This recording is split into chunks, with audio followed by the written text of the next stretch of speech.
नमस्कार, मैं हूं आपके साथ हर्षिता और आप देख रहे हैं स्टेट टुडे न्यूज। आइए करते हैं कुछ खास खबरों से शुरुआत।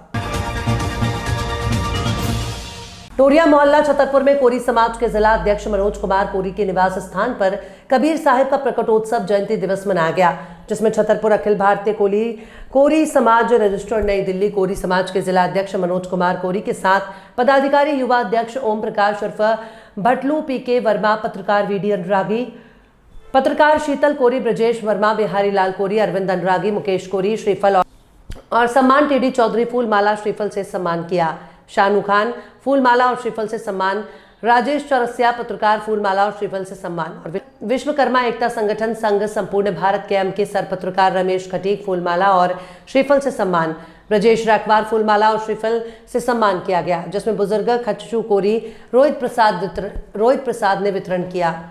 आज कबीर साहब की 627वीं जयंती मनाई जा रही है।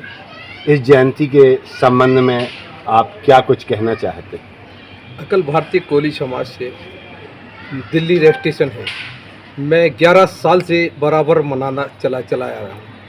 कबीर साहब प्रकट स्तव मना समाज, जो हमारे सभी समाज बंधु सब हमारे साथ में मिलकर आपका प्रकट दिवस मनाया जा रहा है। इस संबंध में आप क्या कुछ कहना चाहेंगे और आपका नाम क्या है? हमारा नाम है ओम प्रकाश अनुरागी, कोरी समाज के युवा जिलाध्यक्ष हैं, अखिल भारतीय कोरी समाज से रजिस्टर्ड नहीं।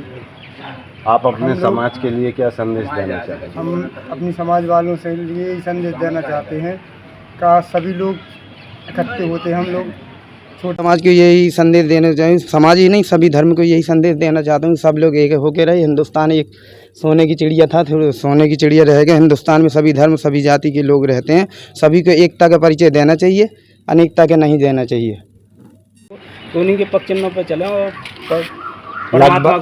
लगभग कितने वर्षों से आप कबीर साहब की जयंती मना रहे हैं? कम से कम वैसे तो हर जगह आश्रम में मनती है, लेकिन हमारे जो मनोज जी हैं पूर्व जिलाध्यक्ष हैं, ये कई वर्षों से 10-12 वर्षों से अपने घर पर निजी स्तर से मना रहे हैं और हम भी इनमें सब सहयोग में रहते हैं। मध्य प्रदेश सरकार द्वारा चलाए गए पल्स पोलियो अभियान के तहत गरोट बहानपुरा क्षेत्र लोकप्रिय विधायक चंद्र सिंह जी सिसोदिया द्वारा गरोट में पल्स पोलियो अभियान का शुभारंभ किया और बच्चों को दवा पिलाई गई। इसी के साथ शासकीय नवीन अस्पताल की बिल्डिंग का निरीक्षण भी किया। इस अवसर पर गरोट नगर परिषद अध्यक्ष राजेश जी सेठिया, भाजपा पार्षद राजू जी, भाजपा नेता अशोक पहलवान, भाजपा वरिष्ठ नेता कैलाश चंद्र धनोतिया, अमित चौधरी, रविंद्र पाटीदार, बीएमओ राकेश पाटीदार आदि उपस्थित रहे।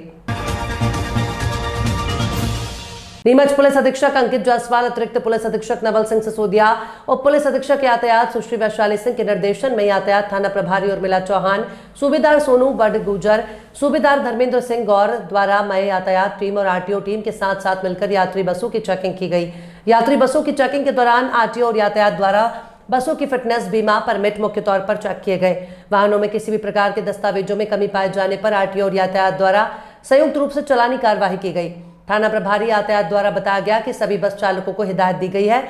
बदलते मौसम में बारिश के कारण रास्ते खराब होने से तेज रफ्तार वाहनों के कारण दुर्घटनाएं अत्यधिक होती हैं। ऐसे में सभी वाहन चालक अपनी गति सीमा को निश्चित रखेंगे और निर्धारित गति सीमा से बाहर वाहन न चलाएं, जिससे कि दुर्घटनाओं को रोका जा सके। सभी मंदसौर जिले वासियों से मेरा निवेदन है कि आप भी अपने 5 साल से छोटे बच्चों को आज निकटतम आंगनबाड़ी केंद्र, स्वास्थ्य केंद्र या फिर शासकीय विद्यालय में पहुंचकर पोलियो की दवा अवश्य पिलाएं।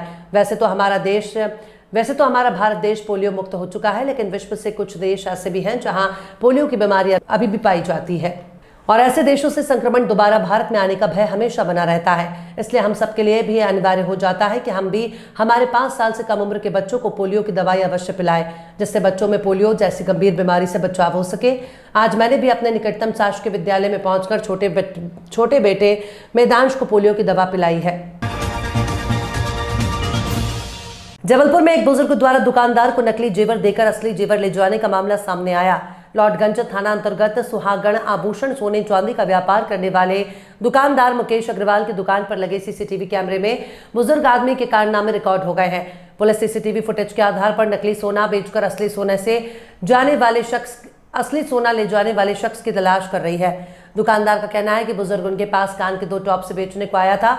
इन टॉप्स को देखकर दुकानदार ने बुजुर्ग से कहा कि सोने के इन टॉप्स को पहले गलाना पड़ेगा। पुराने सोने के टॉप्स को गलाने के बाद ही दूसरा सोने का सामान बेचा जाएगा। दुकानदार की बातें सुनकर बुजुर्ग नकली सोने के टॉप्स लेकर वहां से चला गया। सोने चांदी के नकली जेवर लेकर बुजुर्ग दूसरी दुकान चला गया। ज्वेलर्स की दूसरी दुकान में जाकर बुजुर्ग ने नकली सोने के टॉप्स देकर असली सोने के जेवर ले गया। ज्वेलर्स के दुकान संचालक ने इसकी रिपोर्ट लाडगंज थाने में दर्ज कराई है। पुलिस पीड़ित की रिपोर्ट के आधार पर बुजुर्ग की तलाश कर रही है। हमारे पास हमने जब से ये पहल चालू करी है फेसबुक पे, व्हाट्सएप पे, सोशल मीडिया के और आज पेपर और न्यूज़ से भी, तो जब से हमने ये चालू करा है सिर्फ हमारे नहीं, हमारे साथ कम से कम 4-5 लोगों के फ़ोन आ चुके हैं कि उनके साथ आया हुआ है। कुछ जगह तो सामान पसंद करके रखा है, बोल के गया है कि हम आएंगे। तो ये नहीं है कि ये व्यक्ति ने एक या गलती से कर दिया या पहले नहीं करा हो, और आज नहीं, ये जबलपुर में 3-4 हफ्ते से कर रहा है। इतनी सूचना भी हमें मिली है। तो इसलिए हमारा ये पहल करने का सिर्फ ये नहीं है कि हम उसको पकड़ लें। हम ये चाहते हैं कि और भी सराफा व्यापारी जो यहाँ के भी हों, आजू बाजू रांझी वगैरह के भी हों, उनको भी ये पता चले कि ये व्यक्ति घूम रहा है और ये सिर्फ नकली सामान नहीं बेचेगा। आज जो उसने जबलपुर की दुकानों से इकट्ठा किया है जो माल, असली माल है, वो भी बेचने जाएगा। तो कृपया सतर्क रहें, किसी से भी लें, असली भी लें, पुराना भी लें, तो बिल भी चेक करें, लेकिन बिल के बावजूद ये भी चेक करें कि वो व्यक्ति सही है कि नहीं है। एक बार ज़रूर देखें कि आप जिस व्यक्ति से डीलिंग कर रहे हैं उसका बैकग्राउंड क्या है। उससे आपको पता चलेगा कि आपको कितना सतर्क रहना है और किससे आप सामान ले सकते हैं। क्योंकि आज तो वो जबलपुर से ले गया, विद बिल कई दुकानों से ले गया है, लेकिन कहीं ना कहीं तो बेचने जाएगा। तो जब बेचेगा या पुराना नया कुछ भी करेगा तो आप ज़रूर सतर्क रहें। और सराफा व्यापारियों से मेरी ये गुजारिश है कि वो कृपया करके अगर पता चलने पर सूचना ज़रूर दें। ये नहीं कि हमें छोटा सा घाटा हुआ है हम सह लेंगे, ऐसा नहीं।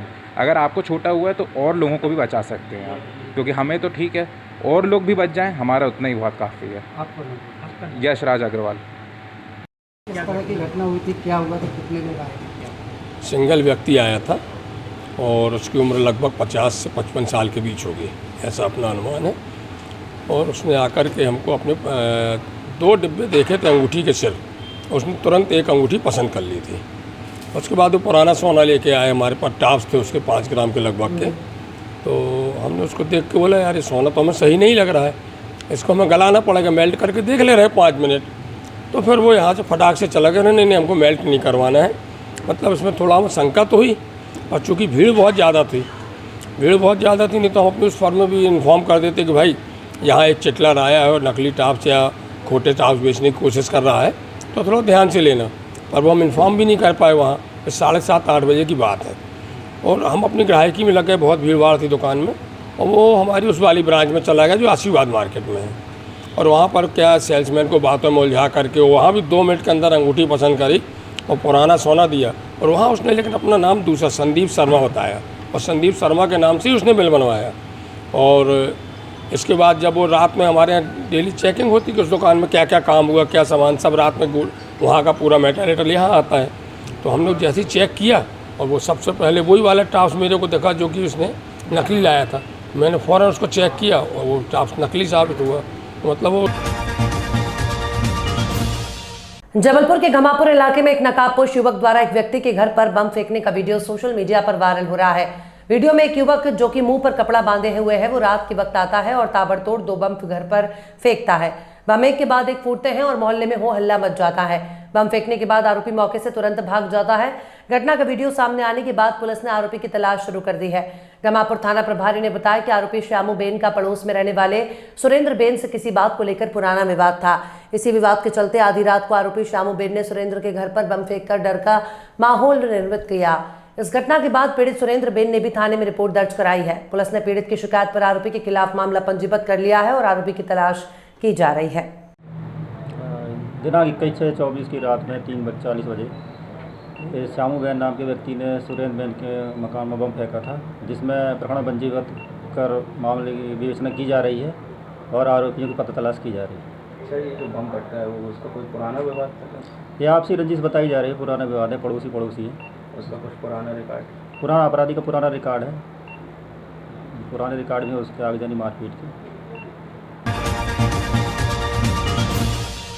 श्यामपुर तहसील और अहमदपुर थाना अंतर्गत ग्राम करलत में पारिवारिक भूमि विवाद के चलते जम के धारदार हथियारों का प्रयोग किया गया। इस लड़ाई में सुनील पुत्र राम गोपाल को हाथ में चोट लगने से हाथ की उंगलियां कट गई और मनोज पुत्र राम गोपाल के सिर में चोट आई। अहमदपुर पुलिस ने दोनों पक्षों को मेडिकल के लिए भेजा और अपराध पंजीबद्ध कर लिया है। सूत्रों से मिली जानकारी के अनुसार जिस भूमि के लिए लड़ाई की वो शासकीय भूमि है।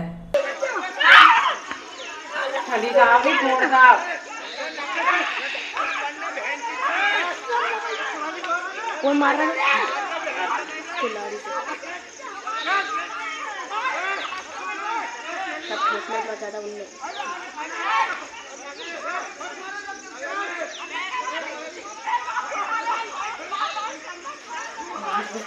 मम्मी जी लोग किसी भी समाज का विकास तभी संभव है जब समाज के लोग संगठित हों।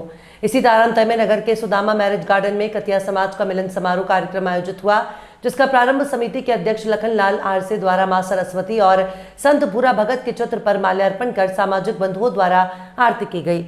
इसके बाद कार्यक्रम में उपस्थित स्वजातीय बंधुओं का पुष्पहारों द्वारा स्वागत किया गया।